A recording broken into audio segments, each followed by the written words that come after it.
Direction मिलता है। हमारा डायरेक्शन होता है कि किस तरह से हम लोग पुराने क्वेश्चन पेपर्स को देखकर एक असम्पशन निकाल सकते हैं कि क्वेश्चन कहाँ से आते हैं और किस तरह से क्वेश्चन आते हैं। गाँव क्वेश्चन जो आ रहे हैं उसके अंदर उन्होंने बेसिक्स छोड़ के थोड़ा सा डीप में जाने की कोशिश की है, जो पिछली बार का क्वेश्चन है। सो सिंपली तौर के ऊपर थोड़ा सा जो बेसिक नॉलेज होता है उस नॉलेज से आपको उसको ऊपर उठाना पड़ेगा। और दूसरी चीज़ ये है कि बहुत ज़्यादा मेंस के तरीके से खेलना भी नहीं है। सो हमको एक लिमिट रखना है, हाँ थोड़ा सा ऊपर उठ रहे हैं बेसिक लेवल के ऊपर और हम थोड़ा सा आगे बढ़ रहे हैं। तो उसी में हमारा सेकंड सेट जो बनता है आज का, तो लास्ट टाइम हम लोगों ने बेसिक डिस्क्रिप्शन लिया था, उसमें हमने बात करी थी कि किस तरह से कंप्यूटर का आर्किटेक्चर होता है, सिंपल ब्लॉक डायग्राम अप्रोच किया था। आज हम लोग जो बात करेंगे वो होगी हमारी कि जनरेशन क्या होती है। जनरेशन से पहले एक छोटा सा कंसेप्ट फिर से समझ लेते हैं। हमारे पास कुछ चीज़ें होती हैं जिन्हें हम बोलते हैं इनपुट्स, डायरेक्शनल, ध्यान रखिएगा। देन हमारा होता है CPU, इसके अंदर हमारा ALU और CU दोनों होता है। और कुछ चीज़ें होती हैं जिन्हें हम कहते हैं आउटपुट। ये बेसिक कोर होता है हमारे कंप्यूटर का। अब कंप्यूटर का ये कोर बना देते हैं हम, तो इन्हीं चीज़ों के ऊपर हमारे पास कुछ जनरेशन आती है। जनरेशन का मतलब ये हुआ कि किस तरह से computer is historically evolved at present status, historical evolution. इसका बहुत बेसिक कि कैबेज भैया ने क्या बनाया था, कैबेज भैया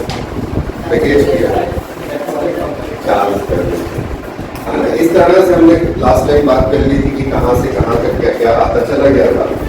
जो हमारी जनरेशन है इनको किसी तरीके से डिफाइन किया गया है। बेसिकली बहुत सारे पैरामीटर हैं जो हम इनको डिफाइन करते हैं। तो सबसे पहला जो पैरामीटर होता है उसे हम कहते हैं हार्डवेयर। ये मैंने आपको सबसे पहली सेशन में, सबसे पहली क्लास में जो बात किया था, हार्डवेयर क्या होते हैं।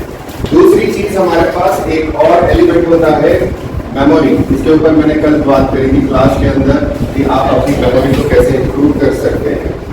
फिर इसको चलाने के लिए हार्डवेयर का यूज करना है, उसके अंदर सॉफ्टवेयर को मैनेज करना है। तो किस तरह से सॉफ्टवेयर का इवोल्यूशन हो, ये पैरामीटर्स हैं जिन पैरामीटर्स के ऊपर हमको काम करना पड़ेगा। अगली चीज हमारी हो जाती है कि क्या इसके अंदर कुछ ऑपरेटिंग सिस्टम था, यानी कोई प्लेटफॉर्म मौजूद था जिस प्लेटफॉर्म के ऊपर हम जाकर ये काम कर सकते हैं। अगली चीज हमारे पास आती है कि इनपुट और आउटपुट डिवाइसेस किस तरह के थे, इनपुट एंड आउटपुट डिवाइसेस किस तरह के थे। अगला ये किस तरह की मेमोरी या एक्सटर्नल मेमोरी का पार्ट यूज करता था, तो ये देखेगा। अगली चीज थी कि इसकी स्पीड कितनी रफ्तार से गेम देखता था, speed, that is how many processes can be performed in a second। यहाँ पर एक चीज याद रखिएगा, इसलिए कि जब हम बात करते हैं so time is equals to 1/f, that is the frequency। तो यहाँ पर हम लोग फ्रीक्वेंसी की बात करते हैं और उससे टाइम निकालते हैं। कॉस्ट अगला पैरामीटर हो जाता है, कॉस्ट या अफोर्डेबिलिटी, कि कितने लोग उसको अफोर्ड कर सकते थे, अफोर्डेबिलिटी, कॉस्ट या affordability. Portability is the next thing, कि कितना छोटा आप उसे बना सकते हैं, पोर्टेबिलिटी। अब आपको अभी तो बड़ा सिंपल तरीके से क्वेश्चन आया था, अगर हम उम्मीद कर रहे हैं कि वो उसी तरह से क्वेश्चन पूछते हैं। Portability is directly related with the size and portability. अगला फाइनल पावर कंजम्पशन, कितना पावर यूज करता था, इलेक्ट्रिसिटी कंजम्पशन कितना था, power consumption, and finally heat generation कितना होता था। Heat is one big element जिसकी वजह से सेमीकंडक्टर डिवाइसेस के अंदर बर्नआउट होने के चांसेस होते हैं। अब इसको अगर हम देखना चालू करते हैं तो सबसे पहले जो जनरेशन होती है, जो स्टार्टिंग वाले पार्ट है, अगर आप थोड़ा सा ध्यान देके चलेंगे तो 1940s मैंने आपसे बात करी थी कि वो टाइम पीरियड में जो वर्ल्ड वॉर चल रही होती है और वर्ल्ड वॉर के अंदर हम इलेक्ट्रॉनिक कंप्यूटर के ऊपर आ जाते हैं। तो 1940 से रफली 56-59 तक बेसिकली दो पैरामीटर्स मिलते हैं इसकी, 56-59। कुछ जगह पे 56 मिलेगा, कुछ जगह पर 59 मिलेगा। सेकेंड जनरेशन हमारी इसके बाद शुरू होती है, जो आती है लगभग 63-65 तक, 1963-1965 तक। थर्ड जनरेशन हमारी रफली मानी जाती है 70s या 71 तक। तो 71 के अंदर एक बड़ा पैरामीटर इन्वॉल्व होगा। 71 से 80 तक कुछ कंप्यूटर 80 या प्रेजेंट तक चल रहे हैं, कुछ 80 से प्रेजेंट तक। तो ये वाली जो जनरेशन है, तो अगर मैं नॉमिनक्लेचर दे दूं, generation 1, generation 2, generation 3, generation 4, generation 5, 4 के भी कंप्यूटर अभी मिलते हैं, 5 के भी कंप्यूटर्स मिलते हैं। तो ये कहना एकदम गलत होगा कि आज हम सिर्फ सबके सब 5th जनरेशन यूज कर रहे होते हैं। सबसे पहली चीज अब हम अगर देखना चालू करते हैं कि how and what were the parameters, essential parameters जिनकी वजह से ये जनरेशंस डिफाइन है। सो हार्डवेयर के अंदर द मोस्ट इंपॉर्टेंट एलिमेंट जो हमारे पास था, यहां पर वो लोग वैक्यूम ट्यूब यूज कर रहे थे, वैक्यूम ट्यूब। हार्ड बल्कि थी तो साइज वाटर नेचुरली बहुत बड़ा हो जाएगा, ऑटोमेटिकली वहां का रिलेशन यहां आ जाएगा, साइज बड़ा था, बहुत बहुत बहुत बड़ा था। अगला कंसेप्ट यहीं पर आ जाएगा कि ये बहुत ज्यादा पावर कंज्यूम करता था, हाई पावर कंजम्पशन, और उसी तरह से ये हीट जनरेशन भी बहुत ज्यादा करती थी, और इसके लिए हमें कूलिंग चाहिए होता था इसको ठंडा करने के लिए।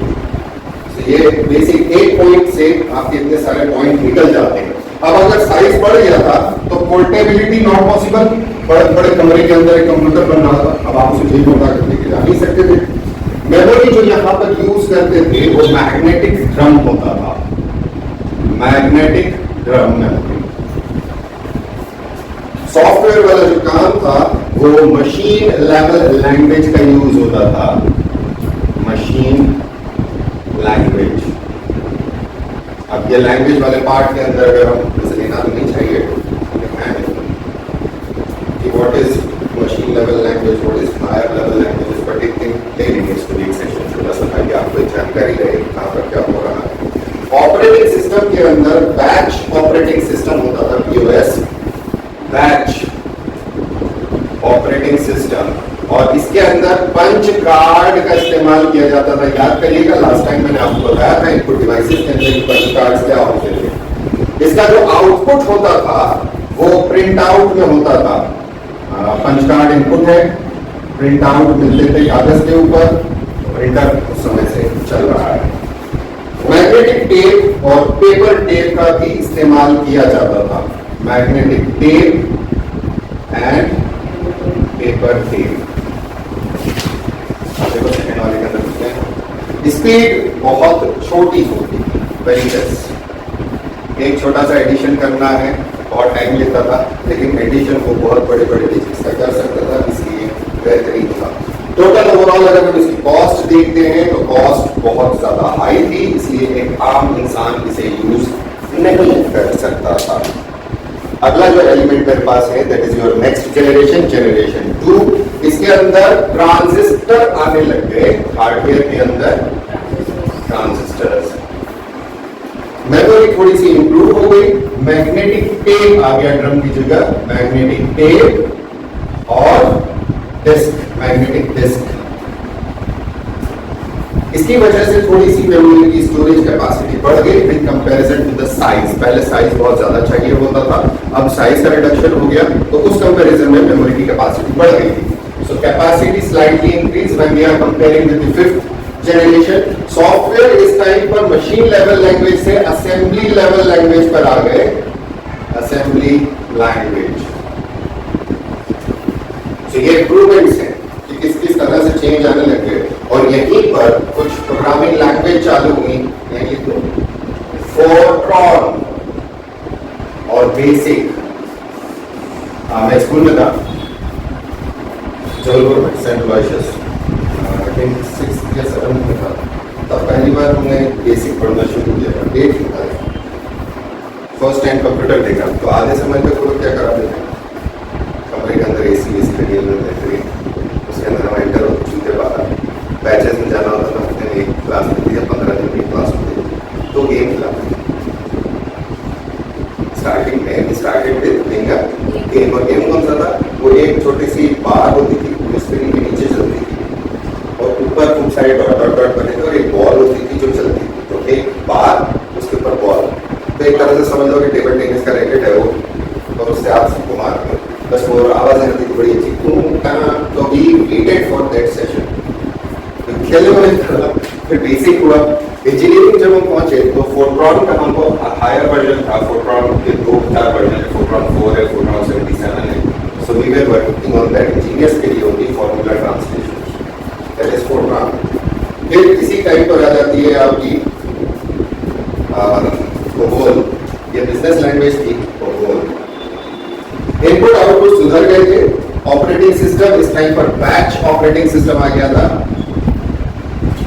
कहाँ लिख रहे हैं ऑपरेटिंग सिस्टम ऊपर, अच्छा नीचे आ गया, ठीक है तो बेटा तो सॉफ्टवेयर की जगह हम यहाँ सिंपल लिख देते हैं assembly level language. Assembly level language batch चल ही रहा है अभी, बैच ऑपरेटिंग सिस्टम। देन यहाँ पर मल्टी प्रोग्रामिंग चालू हो गई। इंपॉर्टेंट पॉइंट है, जो चीज आपको नहीं दिखती है वो आपका चेंज है, मल्टी प्रोग्रामिंग। देन अगला पार्ट हमारे पास हो गया कि मेमोरी के अंदर मैग्नेटिक कोर को प्राइमरी मेमोरी लेने लग गए। ये वाला था, इसके अंदर प्राइमरी और सेकेंडरी बन गई। प्राइमरी के अंदर आ गया कोर, मैग्नेटिक कोर, और सेकेंडरी के अंदर आ गए टेप्स। ये अंतर आ गया यहाँ पर। अगला पार्ट हमारे पास बनता है कि अब जब आपने उसको थोड़ा सा ट्रांजिस्टर यूज करना चालू करा, इलेक्ट्रिसिटी का कंजम्पशन शांत हो जाता, दिक्कत नहीं, नो लॉस, तो हमारी स्पीड बढ़ गई, स्पीड थोड़ी सी बढ़ गई। सो इम्प्रूव, कॉस्ट थोड़ी सी रिड्यूस हो गई, इससे पोर्टेबिलिटी थोड़ी सी इंप्रूव हो गई, पावर कंजम्पशन थोड़ा सा यहां से रिड्यूस हो गया, हीट जनरेशन थोड़ी सी रिड्यूस हो गई। It's very simple as that. Third generation जब हम आते हैं तो यही ट्रांजिस्टर्स को उठाकर, ट्रांजिस्टर का सिंबल जो है ना वो बड़ा सिंबल होता है, एक बेस होता है, एक एमिटर होता है, एक कलेक्टर होता है। सो ट्रांजिस्टर को इकट्ठा करना चालू कर दिया और सेमीकंडक्टर डिवाइसेस का इस्तेमाल करना चालू कर दिया। तो यहाँ सबसे इंपॉर्टेंट चीज आ जाती है semiconductor integrated circuit, ICs, semiconductor integrated circuits, Jack Kilby भी इसके लिए जाने जाते हैं। और यहाँ पर आईसी को लगाने के लिए एक डब्बा इस्तेमाल होता है, हरे रंग की प्लेट दिखाई दी उस दिन, उसे हम कहते हैं मम्मी बोर्ड, मम्मी को मदर बोलते हैं। सो मदरबोर्ड का इस्तेमाल होने लगा। तो अब जो काम एक कमरे के अंदर हो रहा था पूरा, वैक्यूम ट्यूब्स का, बड़े बड़े सेमीकंडक्टर्स का, अब वो कहाँ आ गया, वो एक मदरबोर्ड पर आ गया। फिर भी साइज आज के कंपैरिजन में बहुत बहुत बहुत बड़ा कंपैरिजन में। और साथ ही साथ में इसका इन पर प्रोसेसिंग के अंदर, इस processing operating system software memory, okay ये लिख देते हैं। यहाँ मल्टी प्रोसेसिंग चालू हो गई कि आप एक ही टाइम पर अलग अलग चीजों को काम में ले सकते हो। मल्टी प्रोसेसिंग चालू हो गई। लैंग्वेज के अंदर बहुत बदलाव हो गया और हायर लेवल लैंग्वेज आने।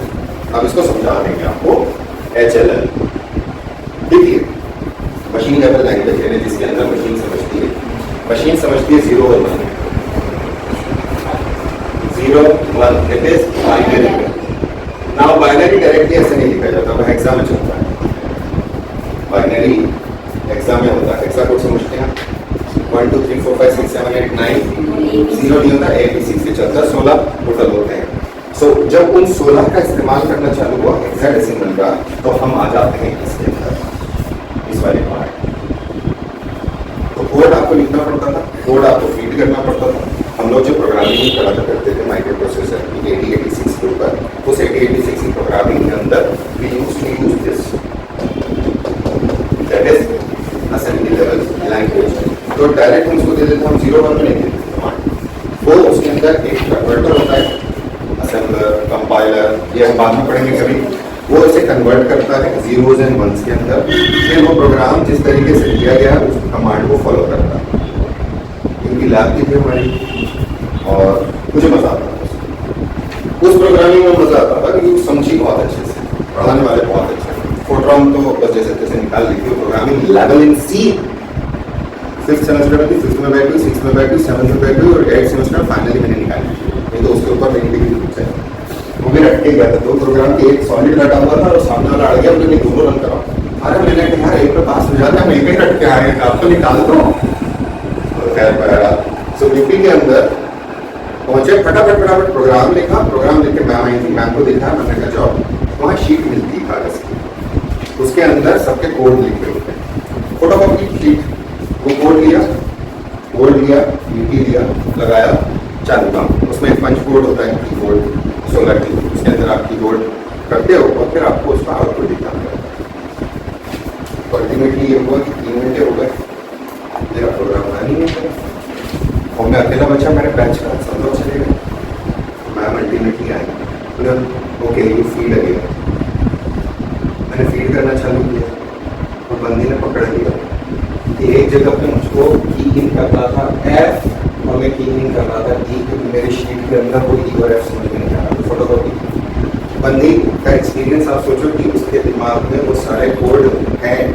That is why I admire the teachers of South India, they are phenomenally good, they are really very good, education के स्टैंडर्ड साउथ इंडिया में एक्सेप्शनली हाई। सो बंदी ने पकड़ा, मैंने उनको करा सट बाहर, come for the viva, number ले ले मुझे। जहाँ वो शुरू में कर जाते हैं तो बड़े अच्छे मिलते हैं, ठीक है चलता है, कोई दिक्कत नहीं, नंबर होते हैं।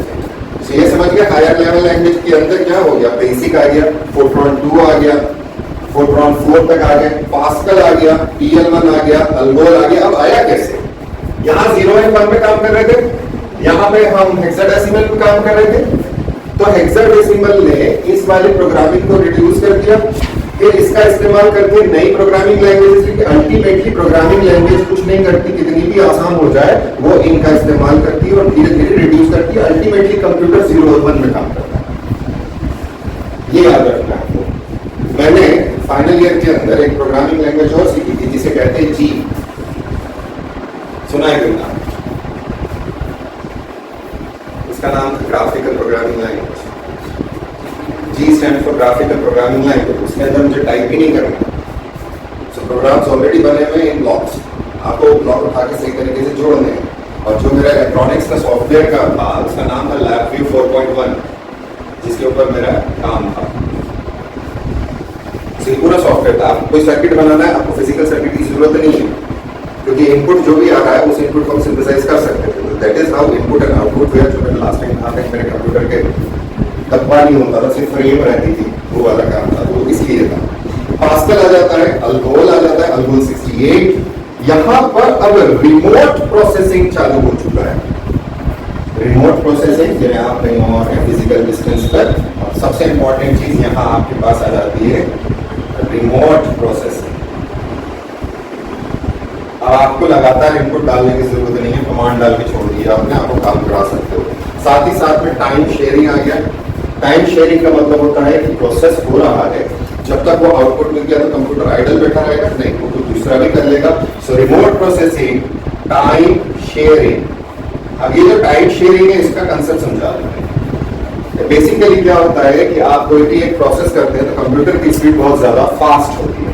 जब कंप्यूटर की स्पीड बहुत ज्यादा फास्ट होती है सो वो अपना प्रोसेस करके रुक जाता है, अगले कमांड का वेट करता है। अगर आपने उसी टाइम पर प्रिंट आउट लेना चालू करा है तो प्रिंटर की स्पीड बहुत बहुत बहुत बहुत स्लो है कंप्यूटर की प्रोसेसिंग। तुम्हारे दिमाग, कई बार क्या होता है, मैं मेंस के अंदर कॉपी चेक करता हूँ तो आंसर के अंदर कई बार लेटर मिस होता है, कई बार वर्ड मिस हो जाता है। वाई? क्योंकि आपका ब्रेन फास्ट चल रहा है, हाथ स्लो चल रहा है और आपका साइमल्टेनियसली ब्रेन कुछ और भी सोच रहा है। वो देख लिया मैंने क्या लिखा, वो मैकेनिकल फॉर्मेट में लिखता चले जा रहा है। That is the mismatch between the speed of your thinking process and the output what you get. So यहाँ पर टाइम डिवीजन मल्टीप्लेक्सिंग का इस्तेमाल किया जाता है कि किस तरह से हम टाइम को डिवाइड कर सकते हैं। सो फास्ट एंड स्लो, इन दोनों के बीच का जो टाइम पीरियड बच रहा है माइक्रो प्रोसेसर के अंदर, उसको उसी टाइम पर हम कोई दूसरा काम करवा सकते हैं। That is time sharing. So time sharing यानी पैरेलल इनपुट आप दे सकते हो। क्यों दे सकते हो? क्योंकि पहले वाले सिस्टम के अंदर आपके पास आ गया था पैरेलल प्रोसेसिंग, हमेशा बता दिया यहाँ कि एक साथ आप प्रोसेस करा सकते थे उसको। अब यहीं पर हमारे पास ऑपरेटिंग सिस्टम चालू हो गया। Operating system, multi programming operating system, multi programme operating system.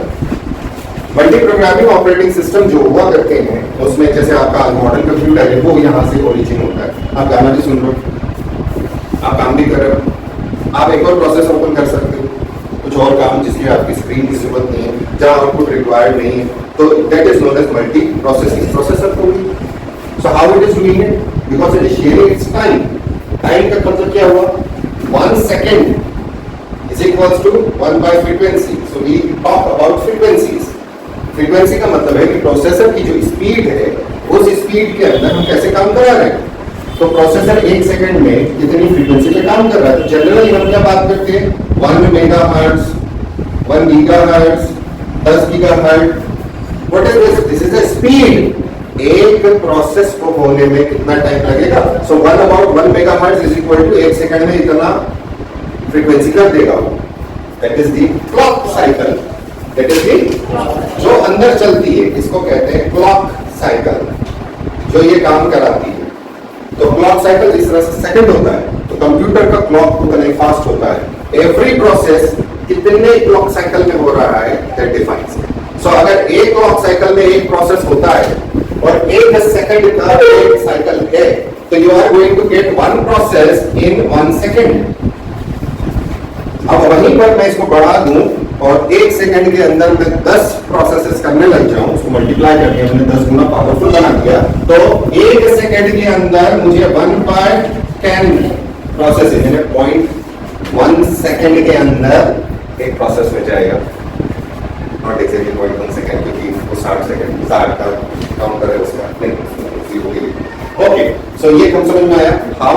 इसके अंदर जब प्रोसेस दूसरी जगह से भी ले सकता है तो we call it time division. ये सिंपल सा एस्पेक्ट है। इसके बाद में अब ये चूंकि ऐसा हो गया था कि मल्टीटास्किंग होने लगा था, प्रोसेसिंग अच्छा हो गया था, स्पीड यहां से और फास्ट हो गई। अब यहाँ एक नंबर है मेन स्पीड। मेरे नोट्स में मैंने यहाँ पर हर्ट्ज में स्पीड लिखा, तो नीचे नोट लिख लो, you have to introduce speed in hertz, megahertz, kilohertz, clock cycle जिसे हम बोलते हैं। यहाँ पर एक चीज और लिखना आप लोग जो नोट्स में नहीं है, क्लॉक साइकिल। ये तो मेरे खोपड़े में से बोल दिया हमने आपको समझाने के लिए। अब हम लोगों ने क्या करा, बड़े बड़े ट्रांजिस्टर्स बनाया करते थे। हम मदरबोर्ड लिया, मदरबोर्ड के ऊपर हमने ट्रांजिस्टर चिपका के कंप्यूटर बना दिया, इंफ्रास्ट्रक्चर कम हो गया, तो कॉस्ट कम हो गई। तो यहां से और कॉस्ट कम हो गई, अफोर्डेबिलिटी और बढ़ गई। अगर कॉस्ट कम हो गई, अफोर्डेबिलिटी बढ़ गई, अंतर है। पोर्टेबिलिटी, यस, पोर्टेबिलिटी थोड़ी सी इंप्रूव हो गई कि अब आप उसको कैरी कर सकते हो। पावर कंजम्पशन और डाउन हो गया। हीट, यस, थोड़ी सी और कम हो गई। कंप्यूटर का आगे गर्म होता है, पंखे लगते हैं, तो आपको समझाया था उसने माइक्रो प्रोसेसर का खाली पहुंचा उसके ऊपर पड़ता। ना यहां तक आ जाते हैं हम थर्ड जनरेशन में। आप जब 80s की तरफ बढ़ना चालू करते हैं, तो 80s is a turning point, क्योंकि यहाँ पर कमर्शियल प्रोडक्शन चालू हो जाते हैं। कमर्शियल प्रोडक्शन पहले भी हो रहे थे, लेकिन मासिव अंदाज में होने लग गए। जो आईसी हम बना रहे थे, ये आईसी यहाँ पर आकर VLSI हो गई। अब आप ये सोचिएगा कि 80s के अंदर they have introduced VLSI, and in 2000s, मतलब 90s के एंड में मैंने VLSI डिजाइन पढ़ी 20 साल बाद।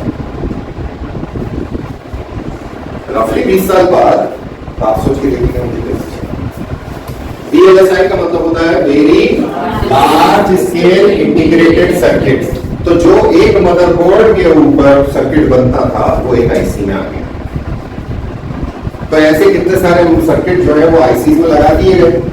आईसी का कंप्यूटर इसी की मदद कर रहे हैं, कंप्यूटर की वजह से हम डिजाइन कर पा रहे हैं, क्योंकि पहले तो आप हाथ से बनाना पड़ते थे, अब वो कंप्यूटर प्रोग्राम करके बनाता है। जो उनकी वर्कशॉप्स होती हैं, जहाँ पे फैक्ट्रीज होती हैं, जहाँ ये बनता है, तो सेमीकंडक्टर की एक स्लाइस बनती, सिलेंडर बनता है और वो वैक्यूम जैसा रहता है, वहाँ कोई इम्प्यूरिटी अंदर नहीं जा सकती। बिलियन ppm के अंदर एक पार्टिकल की परमिशन होती है। ये ऐसा वाला क्लीन एनवायरनमेंट होता है, उसमें एक सिलेंडर बनता है ऐसा, ये प्योर नगेट होता है। फिर इसकी बारीक बारीक बारीक बारीक काटी जाती है, फिर इसकी को ग्रो कराया जाता है। जैसे आपको NPN बनाना है तो एक PPA, फिर कहाँ कहाँ N चाहिए कहाँ, और फिर उनको कट कराया जाता है, और फिर उनकी layering. So that is how the axis are made. और फिर उनके अंदर कनेक्शन होने चाहिए, तो कनेक्शन कैसे करेंगे आप? तो जनरली सबसे अच्छे कंडक्टर्स का इस्तेमाल किया जाता है, gold is one of them. तो अगर आपका कंप्यूटर आपके पास है, लैपटॉप आपके पास है, तो उसके अंदर कुछ अमाउंट ऑफ गोल्ड मौजूद है, खासतौर पर माइक्रो प्रोसेसर के अंदर। जितने भी higher quality gold micro processor हैं सबके अंदर गोल्ड है। तुम्हारा दिमाग चला ना, अपन मार्केट से जाए खराब माइक्रो की, वो गला के निकालने में महंगा पड़ जाता है।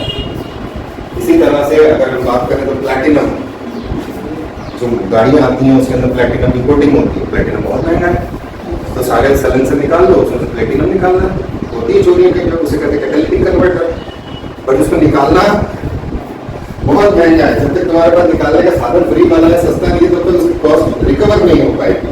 ओके, अब यहाँ पर हमारे पास जो मेमोरी थी, VLSI तो आ गया, अब मेमोरी वाला जो पार्ट था ये मेरा इंप्रूव हो गया और सेमीकंडक्टर मेमोरी आ गई। ये इंपॉर्टेंट है।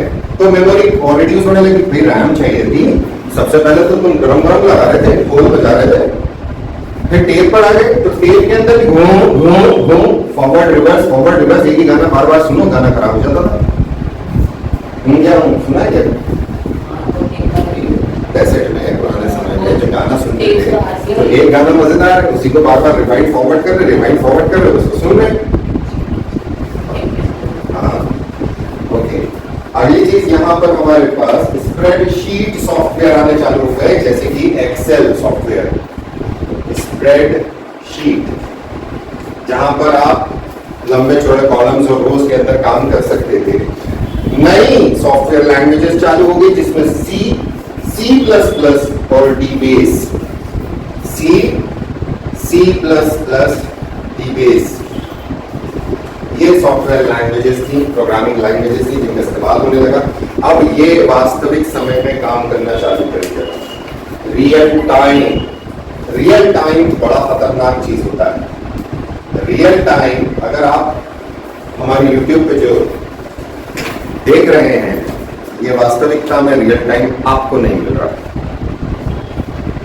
क्योंकि एक टाइम का लैग चल रहा होता है। आपको लग रहा है कि हम लाइव हैं, यस हम लाइव हैं, लेकिन आप तक ये सिग्नल जब पहुंचता है तो वो थोड़ा सा डिले आता है। इसी तरह से जैसे क्रिकेट देखते हैं हम, तो क्रिकेट रियल टाइम हमें लगता है कि लाइव आ रहा है, लेकिन वो थोड़ा सा डिले हो चुका होता है, विकेट गिर चुका होता है और हम चौका मारने की खुशी मना रहे होते हैं, वो खेलता है। सो रियल टाइम पर यहाँ काम चालू हो गया। टाइम शेयरिंग अगेन इंप्रूव हो गया, टाइम शेयरिंग। और क्या था इसमें? डिस्ट्रीब्यूटेड ऑपरेटिंग सिस्टम चालू हो गए, और पाइपलाइन प्रोसेसिंग, यानी आप प्रोसेस के अंदर एक के बाद एक प्रोसेस डाल सकते हो। कैसे? आप गाना सुनने बैठे हो Spotify पर, आजकल तो उन्होंने बड़ा गंदा काम कर दिया, तो अपनी प्लेलिस्ट एक बार बजाते हो दिन में, उसके बाद दोबारा आप वो प्लेलिस्ट सुनने की कोशिश करो, तो नए गाने को साथ तक कुछ so because they want to make money. उन्हें मालूम चल गई हिंदुस्तानी जो है हिंदुस्तानी कार खर्चा करे, तो वो कोई सब गाना सुनने वाला काम है। सो पाइपलाइन प्रोसेसिंग में आप क्यों बनाते हो कि ये गाना मुझे पहले सुनना है, फिर ये गाना दूसरा सुनना है, फिर ये what is that is processing. उन्होंने कहीं पे स्टोर कर रखा है, आपने कमांड दे दिया उसको, वो आपके कमांड को ले रहा है और एक के बाद एक डाल देता। तुम्हें काम करना है, मेरा फोन लेना और तुम वाली प्लेलिस्ट क्रिएट कर लेना जो तुम मांग रहे हो, तो दिमाग से कर एकदम वो फाइनल प्रोसेसिंग के ऊपर आया, प्लेलिस्ट पूरी होती है। ओके, यहाँ पर माउस इनपुट आउटपुट के अंदर माउस आ गया, तो अब आप अपने कर्सर को मूव कर सकते थे, उसके लिए प्रोग्राम चाहिए था। अदरवाइज सिर्फ टेक्स्ट के ऊपर काम कर रहा था, दूसरी चीजों के ऊपर काम कर रहा था। और जब माउस आ जाता है तो हम उसको बोलते हैं GUI, graphical user interface. Interface का मतलब होता है जहां पे वो कनेक्ट कर रहा है। Interface is every that part जहां आप कनेक्ट कर रहे हो। ये कपड़ा आपका इंटरफेस है, एटमॉस्फेयर इन वेरी शॉर्ट। ये चश्मे से अगर मैं देखूंगा तो ये मेरा इंटरफेस है जो भी मैं देखना चाह रहा हूं उससे। इंटरनेट इस टाइम पर इंट्रोड्यूस हुआ और नेटवर्किंग का कंसेप्ट चालू हुआ। नेटवर्किंग एंड, आपके पास पेंसिल नहीं है क्या? सो इंटरनेट, ये बेसिक था शुरुआत में, और इंटरनेट के अंदर हमको नेटवर्किंग करना थी, तो एक कंप्यूटर को दूसरे कंप्यूटर से कैसे जोड़ा जाए, डाटा इधर से उधर कैसे लेकर जाया जाए, वो सारी चीजें मैं चालू हो गई। पावरफुल हो गए, फास्ट हो गए। वहां से ये वाला जो लास्ट वाला कंपैरिजन अगर आप देखेंगे तो सारा पैसा का वैसे ही चल रहा है, इंप्रूवमेंट होता चला गया, चीप होते चले गए, सस्ते होते चले गए। इनमें से अब आना चालू होते होम कंप्यूटर्स, डेस्कटॉप आ गया, लैपटॉप आ गया, पाम टॉप आ गया, पोर्टेबल थे, रिलायबल थे, अफोर्डेबल थे, हल्के थे, यूज एंड थ्रो थे। अब वो कंप्यूटर अगर के मैं रखा हूँ मेरा वाला सिस्टम, क्योंकि हमारे भैया को मालूम है कि इनका काम चलेगा नहीं सिस्टम के बगैर, में बोला कभी मुझे रख के रख लो, स्लो ही चल रहा है, कोई बात नहीं, रख के तो रख लो, मैंने रखा हुआ। कंपैक्ट हो गए। अब इसके लिए एसी की आवश्यकता नहीं है, जो गर्मी खा रहा था, पंखा लैपटॉप में भी दिया होता है, छोटा सा सिस्टम में भी दिया होता है, लेकिन जो आपके पाम टॉप हैं या आपके टैबलेट्स हैं, इनके अंदर वो फैन नहीं होता। इतना कंपैक्ट आ गया है कि आपने सिर्फ मॉनिटर स्क्रीन लगानी है उसी में कंप्यूटर। तो ये पुराने हैं, आज की बात नहीं करता हूँ। माउस तार की जरूरत नहीं है, वायरलेस टेक्नोलॉजी का इस्तेमाल करना चालू करते हैं। सो वायरलेस टेक्नोलॉजी यहाँ इंट्रोड्यूस हो, वाईफाई यहाँ इंट्रोड्यूस होना चालू हुआ कि how we are moving from wired system to wireless system.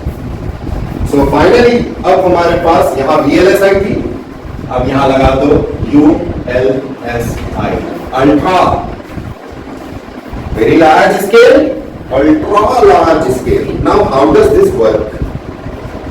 This work?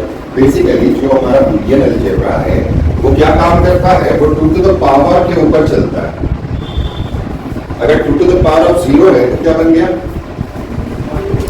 ठीक है, 2 to the power of 2 है तो 2 to the power of 1 है तो क्या बन गया, 2 to the power of 2 है तो क्या बन गया, 2 to the power of 3 है तो क्या बन गया, 4 है तो क्या बन गया, 16, कहाँ था 4, 5 है तो 32, 6 है तो 7 है तो 8 है तो 9 है तो एग्जैक्ट 512 और फिर 10 है तो 100 कुल मिलाकर यहाँ लिख रहा हूँ मैं, ये बूलियन अलजेब्रा याद रखना है। 2 to the power of 0 is equals to 2 to the power of 1, 2 to the power of 2, अगला अगला अगला अगला अगला अगला अगला 512, अगला देखिए ये एक बिट कहलाती है, 8 पे 1 बाइट कहलाती है, और ये 1 किलो बिट कहलाता है। 1024 bit is equal to 1 kilo bit, ठीक है। अब 1024 बिट के आगे अगर मैं 1024 बिट और लगा देता हूं तो ये हो जाती है 1 मेगाबाइट, 1 MB, और 1024 MB into 1024 MB is equal to 1 GB। So 1 GB, अब आप सोच सकते हो कितना ज्यादा डेटा उसके अंदर store. So we are talking about the progressive use. ULSI अब एक छोटी सी आईसी के अंदर, यहां पर अब आप सोच लीजिए कि प्रोसेसिंग पावर कैसा होगा। यहां समझ रहा है कि शुरुआत में हम लोग एक बिट से 1 किलोबाइट तक जाने में पसीने छूटे, किलोबाइट के सामने किलोबाइट जोड़ दिया, 1024 KB into 1024 KB is equals to 1 MB, और फिर 1 MB into 1 MB 1 GB, 1 GB into 1 GB 1 TB। तो वही काम यहाँ हो रहा है कि अल्ट्रा, या अगर हम यहाँ बोले तो बहुत सारे सर्किट उठा के VLSI में डाल देते हैं, बहुत सारे VLSI वाले सर्किट उठा के अपनी VLSI में डाल देते हैं, और कंपैक्ट हो गया, छोटा हो गया, फास्ट हो गया। अब क्या आ गया यहाँ पर, सबसे इंपॉर्टेंट चीज जो शुरू होती है इस जनरेशन में, इंटरनेट, जिसने दुनिया को छोटा कर दिया। Internet, then multimedia, parallel processing, multimedia, पता है जो स्टार्टिंग में हम लोगों के टाइम पर पेपरों में ऐड आते थे ना, उसके अंदर ये लिखा जाता है मल्टीमीडिया रेडी स्पीकर बड़े महंगे आते थे उस टाइम, कंप्यूटर पर स्पीकर छोटे से। बट ठीक है, आज क्या हो गया है, आज आपको सिर्फ मल्टीमीडिया का ही ऑपरेशन कराना है, कंप्यूटर डाला, गाने रिकॉर्ड करे और एक रेडियो बना के दे दिया आपको, उसमें सब 1 लाख गाने हैं Hindi. What is that? That is a pre program computer जिसके अंदर ज्यादा फंक्शनैलिटी नहीं है, सिर्फ आप सिलेक्ट कर सकते हो, दैट इज मेमोरी ऑपरेशन है। उसे हम बेसिकली कंप्यूटर नहीं कहते, उसे हम कहते हैं माइक्रो कंट्रोलर।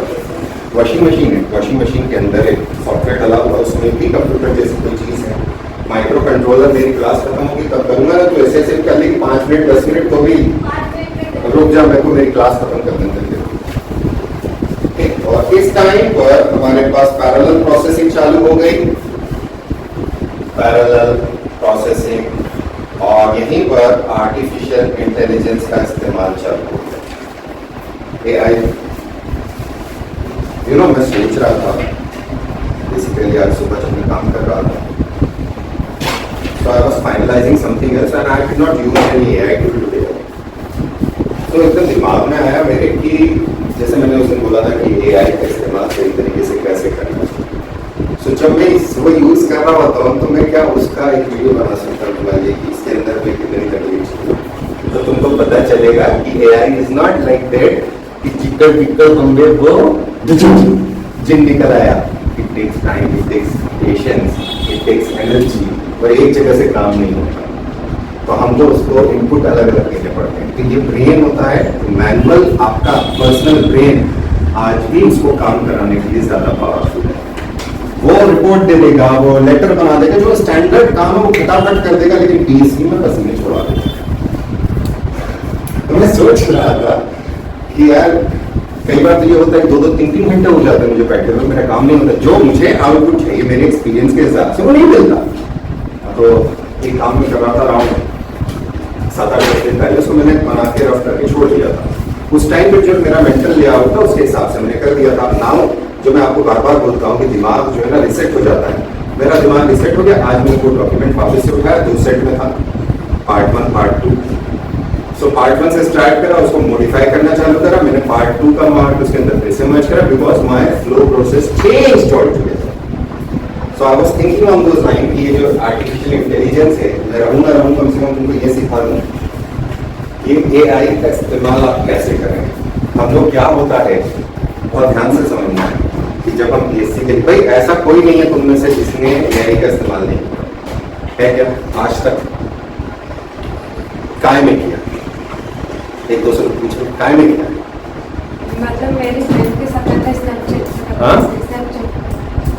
अरे एआई उसमें है, एआई आती है। क्या कर रहे थे स्नैपचैट? मैंने भी मतलब ऊपर से मैंने देखा था। नहीं आपने किया या नहीं? हाँ मैं आपसे पूछ रहा हूँ, आपने किया? आपने किया? काय में किया? आपने किया? मैं आपसे ये जानना चाह रहा हूँ कि क्या आप बीएससी के अंदर एआई यूज कर रहे हो? अगर नहीं कर रहे हो तो आप लॉस हो। क्यों लॉस में हम बताओ।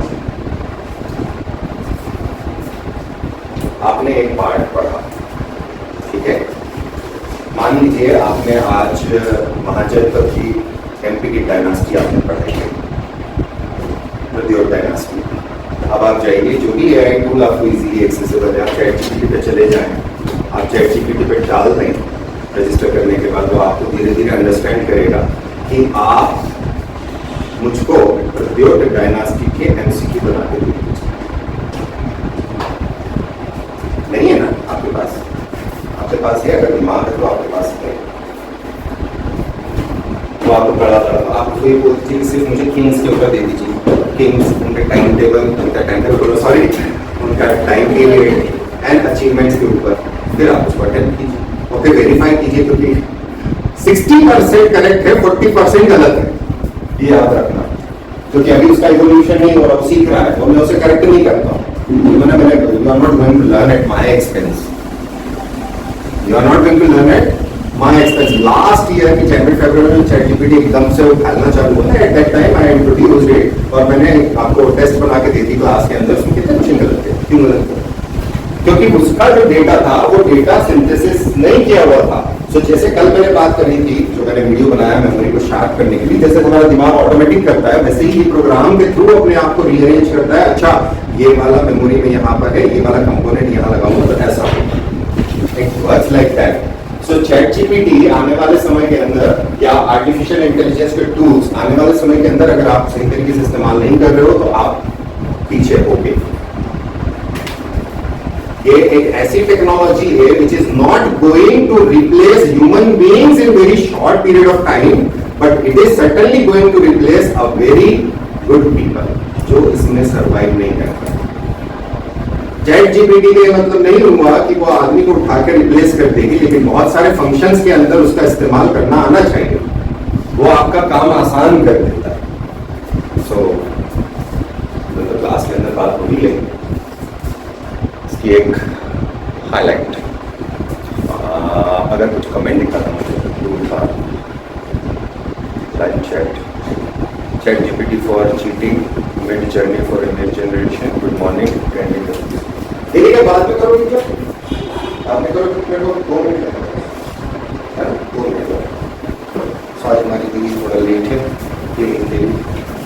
ओके सो नेक्स्ट थिंग हमारा यहाँ पर डेवलपमेंट हो जाता है आर्टिफिशियल इंटेलिजेंस का सॉफ्टवेयर और नेचुरल प्रोग्रामिंग लैंग्वेजेस का इवोल्यूशन होना लगता है। नेचुरल प्रोग्रामिंग लैंग्वेज का मतलब होता है जिस तरह से आप बात करना चाहते हो। Natural level programming languages basically जो हम कमांड दे रहे हैं ChatGPT को वो प्रोग्राम लिख रहे हैं। We are writing a program when we are chatting with it, what we want it to do. So that is evolution. कि वो NLP का यूज हो रहा है नेचुरल लेवल लैंग्वेज प्रोग्रामिंग का। रोबोटिक्स आ गया, रोबोटिक्स के अंदर इस्तेमाल होने लगा। न्यूरल नेटवर्किंग आने लग गए, ये सब इनपुट है इसके अंदर। न्यूरल नेटवर्क सॉफ्टवेयर है। न्यूरल नेटवर्क तारों को नहीं जोड़ा जा रहा फिजिकली, वो अंदर ही अंदर काम कर रहा है। तो वो क्या करता है, ओके ये मेमोरी में यहाँ लिखा हुआ है लेकिन इसको ये यहाँ पर ऐसा चाहिए, उसने मेमोरी में यहाँ कर दिया कि इस वाले कमांड के सेट के लिए उसको उठा के यहाँ डालना। तो जितने ज्यादा लोग उसके साथ उस टॉपिक पे इंटरैक्ट करेंगे वो उतना ज्यादा सीखेगा। इसको कहते हैं डीप लर्निंग, मशीन लर्निंग। ये भी आएगा हमारा, इसी के अंदर आगे चल के हम बात करने वाले हैं इसके ऊपर। देन हम लोगों के पास यूजर फ्रेंडली इंटरफेस आ गया, इजी एप्लीकेशंस आ गए एंड यू नेम इट। आप जितना यहाँ लिख सकते हो वो सब कुछ यहाँ पर आ गया। Okay so high level language और low level language, high level and but naturally. Okay so take care क्योंकि हमको थोड़ा सा क्लास खाली करना है। दीदी आ जाओ। सो एक्सटेंशन क्या है इसके अंदर ये समझिएगा। ये वाला पार्ट आपको मेंस में भी आया करता था, अभी आई डोंट नो मैंने उसको इतना एनालाइज नहीं किया। मेंस के ऊपर मेरा ध्यान बिल्कुल नहीं है क्योंकि पहला टारगेट प्री निकालना है। लास्ट टाइम तक जनरेशन ऑफ कंप्यूटर्स आपको मेंस में था। ये जो चार्ट है इस चार्ट को 2 हिस्सों में बनाना है आप लोगों को, प्राइमरी और secondary. Primary attributes and secondary attributes. तुम्हारा ये सूट कलर सूट कर रहा है तुमको, तो इंटरव्यू में तुम इसका ध्यान रखोगे। मुझे कलर वलर दिखते नहीं कौन क्या पहन के आया है, लेकिन कभी कभार ऐसा होता है कि आई हाईलाइटेड। एक बार ये कुछ ऐसे पहन के आ गई थी, ये तो अपना नॉर्मल ये तो यस ओके। तो ये चीज़ का ध्यान रखोगे कि इंटरव्यू में जब हम जाते हैं तो वो चीज़ जो आपके फेस को सबसे ज़्यादा सूट करे, ना कि कपड़ा हावी नहीं होना चाहिए, चेहरा हावी होना चाहिए। कपड़े का कोई कलर ऐसा होता है जो आपको आपके चेहरे को ज़्यादा पावरफुल बनाता है, ज़्यादा कॉन्फिडेंट बनाता है। सो ऐसे अब इसको एक सेट बना के रख लेना है आप लोगों को, ये वाला है। लेकिन ये नहीं कि इसको उठा के आज रख दी कि ये पहन के जाऊँगी, ना ना वो नहीं कह रहा। हाँ चलो, तो प्राइमरी एट्रीब्यूट्स और सेकेंडरी एट्रीब्यूट्स के ऊपर मैं बात कर रहा हूँ। तो प्राइमरी एट्रीब्यूट और सेकेंडरी एट्रीब्यूट का मतलब क्या हो? प्राइमरी हो गया प्रोसेसर, बिना प्रोसेसर के कंप्यूटर चलेगा नहीं, बिना इनपुट आउटपुट डिवाइसेस के चलेगा नहीं, बिना प्रोग्रामिंग लैंग्वेज के वो चलेगा नहीं। ये प्राइमरी एट्रीब्यूट्स। बिना मेमोरी के चलेगा नहीं। ये प्राइमरी एट्रीब्यूट्स हैं, इनको आप अलग सेट बनाओगे। बाकी जो एट्रीब्यूट्स मैंने नीचे लिखे हैं, जैसे इस साहब वजन कितना था, बल्क कितना था, साइज कितना था, गर्म होता था नहीं होता था, पोर्टेबिलिटी थी या नहीं थी, अफोर्डेबिलिटी थी या नहीं थी, कॉस्ट कैसी थी, ये सेकेंडरी है। सो दो हिस्सों में इसको बांट देंगे आप लोग, प्राइमरी एट्रीब्यूट्स और सेकेंडरी एट्रीब्यूट्स। ठीक है, हो गया। और क्या, ये 2020 वाली मेंस के अंदर इवोल्यूशन कराया था इसका, मेंस 2020, और एक व्यक्ति ने करके दिखाया था मुझे, आशीष ने। आशीष वो सीरियस, तो नौकरी लेकर बैठा, ट्रेनिंग कर रहा है अभी भोपाल में। सीरियसनेस होना चाहिए कि मैं काम दे रहा हूँ तो क्यों दे रहा हूँ। ऐसा नहीं कि उसने 100% काम किया, लेकिन इतने काम करना ज़रूरी है जो आ जाए। अब हमें ये तो पता नहीं कौन से काम करना ज़रूरी है, इसलिए कोशिश कर सारे करना। अगर आज वो होगा कि जो आना था वो काम छोड़ दिए, जो नहीं आए वो काम कर लिए, तो विनाशकाले विपरीत बुद्धि हो जाती है। इसलिए the work we do helps us. ठीक है, 3 मिनट का